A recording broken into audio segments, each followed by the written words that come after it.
PMC ప్రేక్షకులకి నమస్సుమాంజలి. సాత్విక వంటలకి స్వాగతం, సుస్వాగతం.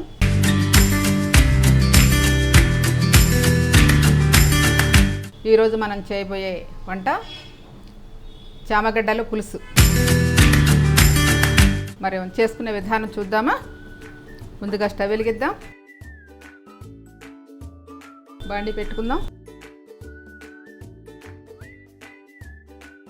కడాయి వెలుగుతుంది, వేడెక్కింది. కొంచెం ఆయిల్ వేసుకుందామండి. ఈ లోపల కొంచెం పప్పు గింజలు వేసుకుందామండి. కొద్దిగా ఆవాలు, కొంచెం మినపప్పు, కొంచెం జీలకర్ర కాలుతుందండి, వేడెక్కుతుంది. ఈ చామగడ్డలతో చాలా వెరైటీలు చేసుకోవచ్చండి. చక్కగా మనం ఫ్రై చేయొచ్చు, డీప్ ఫ్రై చేయొచ్చు, గట్టిగా ఉడకపెట్టుకుని జస్ట్ పచ్చిమిరపకాయతో తాలింపు వేసుకోవచ్చు. మరి పులుసు చాలామంది ఇష్టపడతారు. పులుసు డీప్ ఫ్రై అయితే చాలా చాలా ఇష్టంగా తింటారు. పులుసు కూడా చాలా బాగుంటుందండి. ఇదివరకు మనకి చాలామంది బాగా పెద్దలు చేసేవారు. ఇప్పుడు పులుసు చేసిన చాలా బాగా తింటున్నారు ఇప్పుడు కూడాను. మంచిది. దుంపలు చామగడ్డల్లో కొంచెం మంచి ప్రోటీన్స్ ఉంటాయి. సో వేగిందండి. కరివేపాకు కూడా వేసుకుందాం. ఉల్లిపాయలు వేద్దాం, 2 పచ్చిమిరకాయలు, పసుపును కొంచెం ఉప్పు కూడా వేసుకుందామండి. పసుపు, ఉప్పు పసుపు వేయటం వల్ల ఉల్లిపాయ తొందరగా మగ్గుతుందండి. ఉల్లిపాయ మగ్గాలి. 1 నిమిషం మనం సిమ్లో పెట్టుకుంటూ మూత పెడదామండి.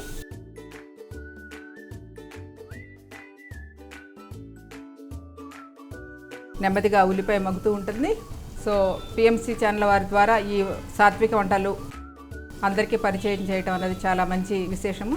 ఎస్పెషల్లీ కొన్ని వంటలు పత్రికారికి వచ్చినప్పుడు చేసి పెట్టడానికి కూడా అందరికీ సునాయాసంగా తెలుస్తూ ఉంటుంది. చాలా తేలికగా చేసుకోవచ్చు అన్న విషయం కూడా అర్థం అవ్వాలి. చాలా చక్కగా సింపుల్గా చేసేయచ్చు, ఏమాత్రం హడావిడి లేకుండా. ఈ వంటలు సాత్విక వంటలు అనే పిఎంసి ఛానల్ ద్వారా మనం అందరం నేర్చుకుని సారి వచ్చినప్పుడు ఎలాంటి హడావిడి లేకుండా చాలా ప్రశాంతంగా ఆయనకు కావాల్సిన విధంగా మనం చేసి పెట్టచ్చండి. మరి పిఎంసి ఛానల్ ప్రతి క్షణం సత్య దర్శనం అంటే ఎంతో అద్భుతంగా మన లోగిట్లోకి వస్తుంది. ప్రతిరోజు ఎన్నో విషయాలు ఎంతోమంది మహానుభావులు మనకి ఈ పిఎంసి ఛానల్ ద్వారా మనకు చూపిస్తూ ఉన్నారు. ఎంతో అద్భుతమైన విషయం అంటే పిఎంసి ఛానల్ రావటం మన పిఎస్ఎస్ మూమెంట్కే ఒక వెన్నెముక లాంటిది పిఎంసి ఛానల్ అనేది. సో ఈ ఛానల్ ద్వారా ఎంతమంది మహానుభావులు, ఎంతమంది మాస్టర్స్ మనకు పరిచయం అవుతున్నారు. మన ధ్యానులే మనకు కొంతమంది తెలియదు. సో ఈ పిఎంసి ఛానల్ ద్వారా మన ధ్యానులు మనం పరిచయం చేసుకోవటం చాలా చక్కగా ఉందండి. అంతేకాకుండా ఇతర సంస్థల వాళ్ళని కూడా తీసుకొచ్చి చక్కగా వాళ్ళ జ్ఞానాన్ని మనకి ప్రసాదింపచేయటం అనేది ఎంతో మంచి ఉదాత్తమైన విషయం. అది పత్రికారు ఎప్పుడు చెప్తూ ఉంటారు, మనం ఒక్కరే కాదు అన్ని సంస్థలు మనం కలిసి తెలుసుకోవాలని, వాళ్ళ దగ్గర నుంచి నేర్చుకోవాలని చెప్తూ ఉంటారు. దానికి నిదర్శనంగానే మరి పిఎంసి ఛానల్లో అనేక మంది మాస్టర్స్ని, ఇతర సంస్థల వాళ్ళని కూడా చక్కగా తీసుకొచ్చి వారి జ్ఞానానుభవాన్ని మనందరికీ అందచేసే ఎంతో ఉత్తమమైన పని చేస్తూ ఉన్నారు పిఎంసి ఛానల్ వారు. నిరంతరం కష్టపడుతున్నారు. ఆ టీం అంతా కూడా, టీం సభ్యులంతా కూడాను చాలా ఆనందదాయకం అండి. మరి పిఎంసి ఇప్పుడు మన శాటిలైట్ ఛానల్ ద్వారా రావటం అనేది మరింతగా చాలా ఆనందదాయకమైన విషయం. ఈ శాటిలైట్ ఛానల్ ద్వారా మారుమూల గ్రామాల్లో కూడా ప్రతి ఇంటా కూడా ఈ యొక్క ధ్యానాన్ని పరిచయం చేయడం ఎంతో సునాయాసమైన పద్ధతి. మరి ఇంతటి అద్భుతమైన శాటిలైట్ ఛానల్ని చేసుకుంటూ మనం ముందుకి పరిగెడుతున్నాము. పిఎంసి ఛానల్ ఎంతో అద్భుతమైన విషయం అండి. మన పొద్దు నుంచి సాయంత్రం దాకా ప్రోగ్రాం చూస్తుంటే ఒక్కొక్క మాస్టర్ యొక్క అనుభవాలను చూస్తుంటే ఎంత గొప్పవాళ్ళో అర్థమవుతుందండి. మన సొసైటీలో ఉన్నవాళ్ళు ప్రతి ఒక్కరూ ఒక్కొక్క యోగినిలా, ప్రతి ఒక్కరూ ఒక యోగిలాగా ఎంతో చక్కటి జ్ఞానాన్ని సమీకరించుకుంటూ వారిని ఉన్నతం చేసుకుంటూ, అంతేకాకుండా తన చుట్టుపక్కల వాళ్ళందరినీ కూడా ధ్యానులుగా చేస్తూ ఎంతో నిరంతరం శ్రమిస్తున్నారండి. పత్రికారు 30 ఏళ్ల నుంచి ఎంతో నిరంతర అఖండ కృషి చేసిన ఆ ఫలితము ఇప్పుడు ఉన్న అనుచరులు కూడా అలాగే చక్కగా వారి జీవితాలని చక్కగా పండించుకుంటూ, మరి వారు కూడా నిరంతర ప్రయాణాలు చేస్తూ ఎన్నో చోట్లకి వెళ్ళి చక్కగా ధ్యానాన్ని చెబుతూ అందరినీ చైతన్యాన్ని, అందరిలో ఉన్న చైతన్యాన్ని జాగృతపరుస్తున్నారు. ఇది మన పిఎంసి మాస్టర్స్ యొక్క గొప్పతనం. అందుకే పత్రిగారు ఎప్పుడు చెప్తూ ఉంటారు, మీ సంగతి మీకు తెలియదు అని. ప్రతి ఒక్క మాస్టరు ఒక దివ్య యోగి, ఒక అద్భుతమైన దేవుడు, దివ్య యోగులు. ఎవరి సత్తా వారికి తెలియదు అని చెప్తూ ఉంటారన్నమాట. అందరినీ కూడా ఒక హిమాలయ శిఖరాలు ఎక్కించినంతగా ఎక్కిస్తారు పత్రిగారు. అంతటి ఉన్నతమైన స్థితికి తీసుకెళ్తారు ప్రతి ఒక్క మాస్టర్ని. చిన్న పెద్ద, ఇవాళ వచ్చారా రేపు వచ్చారా అన్నది కాదు సమస్య. ఆయన చూసే దృక్పథం అలాంటిది, అంత గొప్ప దృక్పథం అనమాట. అంటే ప్రతి ఒక్క మాస్టర్ని కూడా అంత ఉన్నతమైన స్థానంలో నిలబెట్టారని ఆయన సంకల్పం ఉంది. చూసారండి, ఎంతో అద్భుతమైన సంకల్పం. ఎంతో మందిలో కొద్ది మందికి మాత్రమే అలాంటి ఆ సద్గురువుల యొక్క భావన అలా ఉంటుంది. తనతో పాటు తన వారందరినీ కూడా ఆ స్థాయికి తీసుకెళ్లాలన్న ఆలోచన అనేది చాలా గొప్ప విషయం అండి. ఉల్లిపాయ మగ్గిందండి. మనం ఇప్పుడు చామగడ్డలు కూడా మనం వేసుకుందామండి. దీనిలో ఉల్లిపాయ చక్కగా మగ్గింది.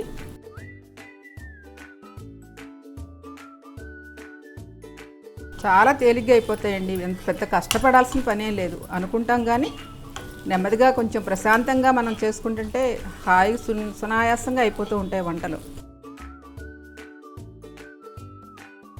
మగ్గుతోంది. మనం ఇప్పుడు కొంచెం చింతపండు పులుసు పోసుకుందామండి.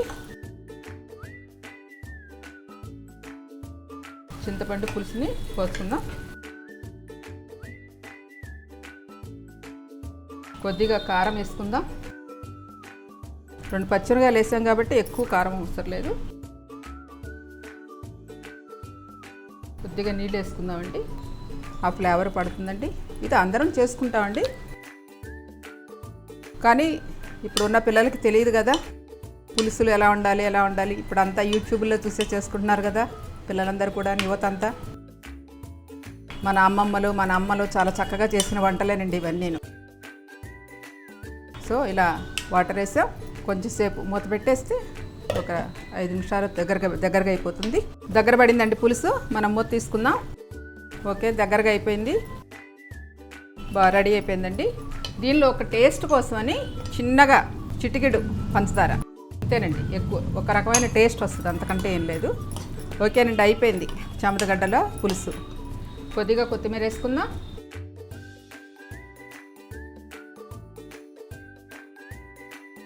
రెడీ. పొయ్యి కట్టేస్తున్నానండి. అయిపోయిందండి, రెడీ. చామగడ్డల పులుసు రెడీ. మరి మనం ఈ డిష్లో తీసుకుందామండి.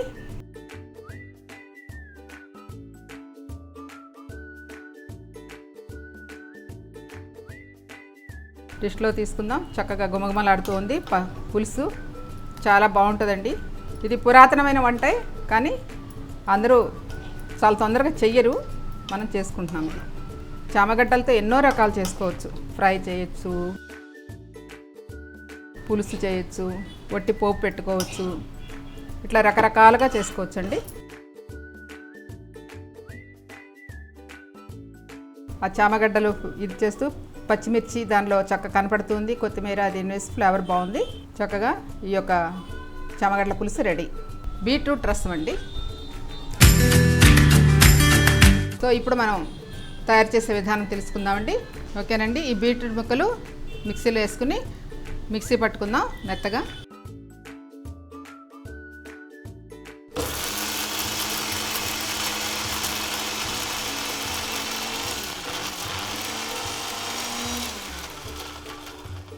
కొంచెం వాటర్ వేసుకుందాం, మెత్తగా అయిపోతుంది.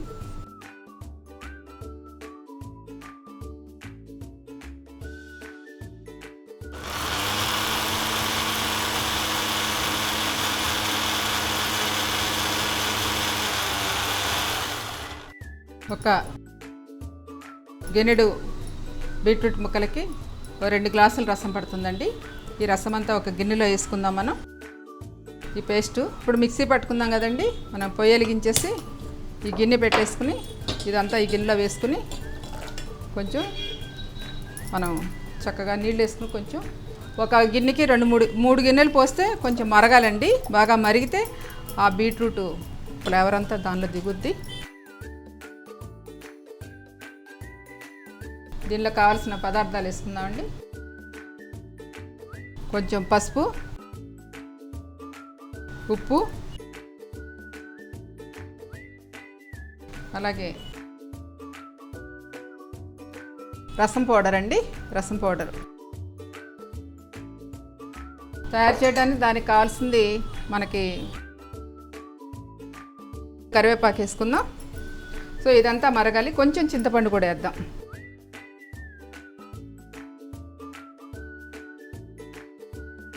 ఇప్పుడు అంతా కూడా ఉప్పు, పసుపు, చింతపండు, నీళ్లు అన్నీ వేసుకుని చక్కగా పెట్టుకున్నామండి. ఇలా కొంచెం మరగాలి. రసం మరిగితే ఆ బీట్రూట్ మిక్సీ వేసుకున్నాం కాబట్టి ఆ బీట్రూట్ అంతా పేస్ట్ లాగా అయిపోయింది కదా, దాని ఫ్లేవర్ అంతా దిగిపోతుందండి. సో ఈ రసం చాలా హాయిగా తాగొచ్చండి. చక్కగా సూప్ లాగానే తాగుతాం సాయంత్రం పూట కానీ ఎప్పుడైనా సరే. మనం అన్నం తినే ముందు రైస్లో పోసుకోకపోయినా ఒక గ్లాసులో పోసుకుని కొంచెం సూప్ లాగా తాగుతూ మనం రైస్ కూడా తినొచ్చు అన్నమాట. అలా కూడా వాడుకోవచ్చు. అన్నంలో పోసుకోవచ్చు. మంచి హెల్దీ ఫుడ్, మంచి బ్లడ్ పడుతుంది, బ్లడ్ ప్యూరిఫికేషన్ జరుగుతుంది ఈ యొక్క బీట్రూట్ వల్ల. ఇలా ఎన్నో రకాలు చేసుకోవచ్చు. పచ్చడి చేసుకోవచ్చు, రసం చేసుకోవచ్చు. అలాగే బీట్రూట్ని చక్కగా బాయిల్ చేసేసి అలా పోపు పెట్టేసుకోవచ్చు. మరి బీట్రూట్ని మళ్ళీ అట్లాగే డైరెక్ట్గా కళాయిలో వేసుకుని కొద్దిగా ఆయిల్ వేసుకుని దానిలో మగ్గబెట్టుకోవచ్చు. అది డీప్ ఫ్రై అయిపోతుంది. ఇట్లా రకరకాలుగా చేసుకోవచ్చు అండి. బీట్రూట్ రసం మరుగుతుందండి. చాలా అయిపోయింది. ఇప్పుడు దీన్ని పక్కన పెట్టేసుకుందాం. ఈ రసాన్ని ఇలా పెట్టుకుని పోపు పెట్టుకుందాం.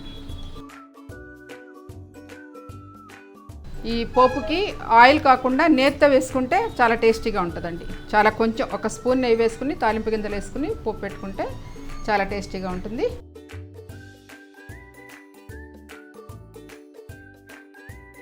ఓకేనండి. ఆవాలు, జీలకర్ర, ఎండుమిర్చి, కరివేపాకు వేసుకుందామండి. కరివేపాకు వేసుకుందాం. ఇప్పుడు ఇంగవ కూడా వేసుకుందాం. ఇంగవ వేస్తే కొంచెం టేస్ట్ వస్తుందండి. పోపు అయిపోయింది. దీన్ని ఏం చేద్దామంటే ఇలాగ డైరెక్ట్గా పోయకుండా పొయ్యి కట్టేస్తున్నానండి. ఇలా జల్లెడ తీసుకుని ఈ రసాన్ని ఇలా దీనిలో వడకట్టేద్దామండి. ఎందుకంటే దానిలో పిప్పి, చింతపండు అన్నీ ఉంటాయి. సో అలా ఉన్నప్పుడు మనకు తినడానికి అంత బాగుండదు. ఇలా వడకట్టేసుకుంటే అంత చక్కగా దిగిపోతుందండి. ఏమి మనకి మనం ఆ రైస్ తాగటానికి కానీ రైస్లో వేసుకోవడానికి కూడా ఇదంతా కూడా దీని ఫ్లేవర్ అంతా దీనిలోకి వచ్చేస్తుంది మనకి.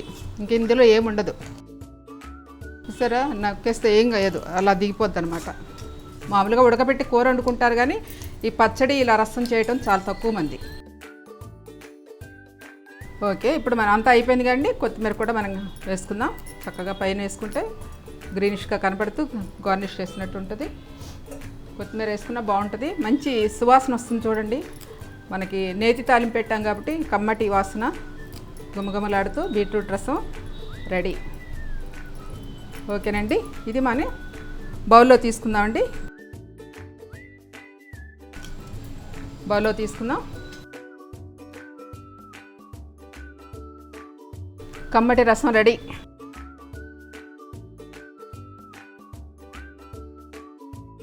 బీట్రూట్ రసం రెడీ అండి. చక్కగా ఇది సూప్ లాగా తాగొచ్చు. స్ట్రాంగ్గా ఏముండదు. చక్కగా లైట్గా కొంచెం చింతపండు, కొంచెం సాంబార్ పొడి, రసం పొడి వేసుకుంటాం కాబట్టి కొద్దిగా ఇప్పుడు జలుబు చేసినప్పుడు మిరియాల రసం ఎలా తాగుతాం అలాగే ఇది కూడా ఉపయోగపడుతుంది.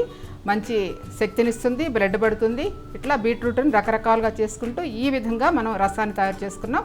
ఈ రసం చాలా గమ్మటి వాసన వస్తూ ఎస్పెషల్లీ నేతితో తాలింపేస్తే చాలా రుచికరంగా ఉంటుందండి. ఇది బీట్రూట్ రసం. ఈ యొక్క బీట్రూట్ రసాన్ని రుచి చూద్దామండి.